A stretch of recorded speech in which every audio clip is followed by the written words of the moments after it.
During times like these, a lot of us are looking to make some important career moves, but we all could use just a little bit of help, and that's what we've got lined up for you today. Teddy Burriss is a consultant, coach, a trainer, a keynote speaker. He also hosts a podcast, YouTube show where they talk about career issues every single week. So if you have questions for him, we want you to be able to text us those questions. And here's the number, 336-379-5775. Remember, this is a text-only number, so please don't call it. Make sure you text your question to us. All right, so Teddy, you have been doing this YouTube show for the last 27 weeks, spurned by the pandemic, and you've had lots of different experts on giving you kind of a big picture of what people should be looking for. Yeah, and Tanya, thanks for letting me share this.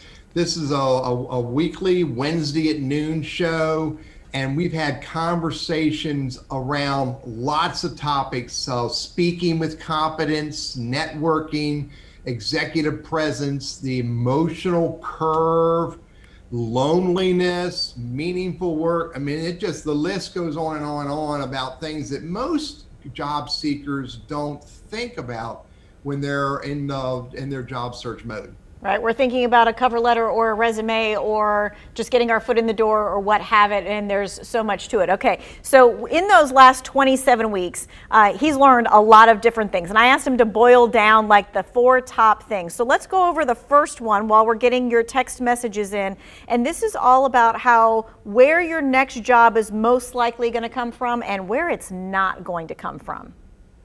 Yeah, so we've been conditioned by through history that job boards like Monster, Career Builder, Ladder, Simply Hired, et cetera, are where we need to be paying attention for jobs. However, what most people don't realize is that around 70% of all the jobs that are listed are not on, excuse me, I'm saying, no way, 70% of the jobs that are available are not listed on these boards. So think about it.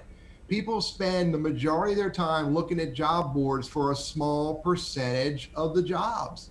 So what you need to do is you need to pay attention to the opportunities that are outside of the job boards. And these opportunities come through the people in our lives, our network. And that is really important. Not everybody is comfortable talking about their job search with people in their network, but they need to find a way to get comfortable to talk with their friends, their family, their ex-working buddies, the vendors and partners they work with, et cetera, to find conversations about new opportunities.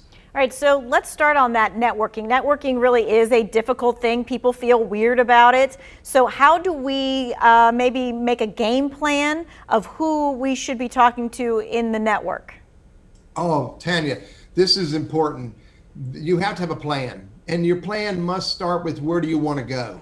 If you don't know where you want to go, if you're not sure what kind of work you want to do or what kind of company you want to work for or what industry, then it makes it harder to do networking. So you must start with a plan about what do I want to do? Who am I? And then you need to think about, okay, where could I go? What kind of companies or industries and or roles? And this helps you generate a journey. It helps you generate a path that you'll follow, and knowing what it is you want to do and what kind of industries and companies you want to be in can help you figure out who do I need to talk to. If I want to be in television broadcast, maybe I need to call Tanya and have a conversation with her. If I want to be in radio, maybe I need to call somebody in radio that I know or get someone that knows someone in radio to introduce me to someone. So it really does start with what do I want to do and who do I know who may know people I should have a conversation with. All right, and so then how do you do that? Because it seems like you call someone out of the blue and you're like, all right, I haven't talked to this person in, I don't know, 2 months. And now all of a sudden I'm just going to ask them for a job or ask them for help. So how do you do that? So let's role play it, Tanya. If I'm interested in a job in television broadcasting, I may very well call you up and say to you, Tanya, I've got an idea.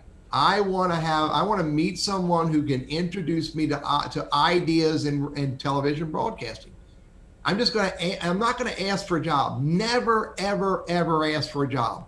What you want to ask for is a conversation. That's way easier. I really doubt that I would offend you in any way if I asked you for a conversation. Fair? Fair. And what's interesting about that is I've had some people say, hey, do you know of any openings or anything like that? And I'm like, well, I don't know of any at the TV station, but I do know that this specific church is looking for someone to do videography, or this freelance person was looking for someone the other day. So you never know who knows somebody else. That's huge. That's huge. Yeah. You don't know who knows someone that you need to know. Yes, ma'am. Okay, we're going to be talking about part-time jobs versus temp jobs. We're going to be talking about job resources. It's all coming up in this next segment. Make sure you text your questions. You see the number right there at the bottom, the 379-5775. We'll be back with Teddy Burriss next.